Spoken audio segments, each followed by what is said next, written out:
Xiaojuan wants to go out and find things to sell soon to ease some life difficulties, but the little one is still very young. Since the household facilities aren't complete, Xiaojuan has delayed her plans to go out. For now, she's focusing on renovating the courtyard, as living without basics is inconvenient. Currently, Xiaojuan is building furniture for herself. Today, while busy, Xiaobao didn't cry, allowing her to work fast. Although she's made the framework, she still needs to process more wood to finish it. The main thing lacking in the house is furniture, and once Xiaojuan finishes building it, it will greatly enhance their living convenience.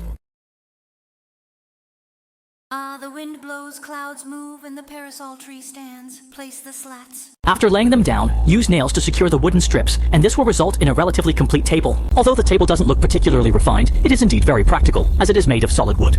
Therefore, the lifespan of use will be longer. Just assembling this chair took Xiaojuan most of the day, but fortunately, she finally managed to put it together. And when lifting it, it's particularly sturdy. At this point, Xiaojuan first moved it aside, as there are other renovation tasks to follow. With a table, chairs are certainly necessary as well, so Xiaojuan continued to work on the raw wood. Building the stool might be relatively simpler than the chair, and it won't require as many materials. While Xiaobao was busy, Xiaobao climbed to other places to play. There are actually quite a few fruits growing on the edge of the yard, but since no one manages them, they don't grow very large. However, Xiaobao doesn't have time to manage them now. She plans to first improve the facilities inside the yard and later develop other areas, so that she can plant some vegetables and achieve a self-sufficient lifestyle. The ideas of good and evil eventually come full circle, so the retribution faced by my father and son has some logic. From this angle, you can see the bare home. Yet, Xiaojuan's situation is indeed tough.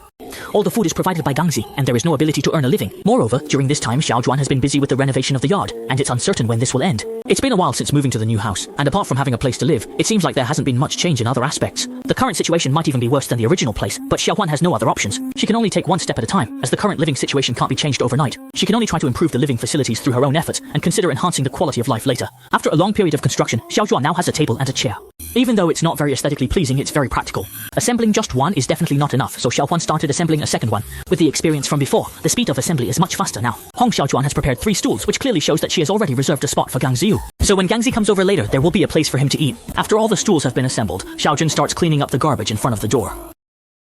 The century of coincidental golden opportunities.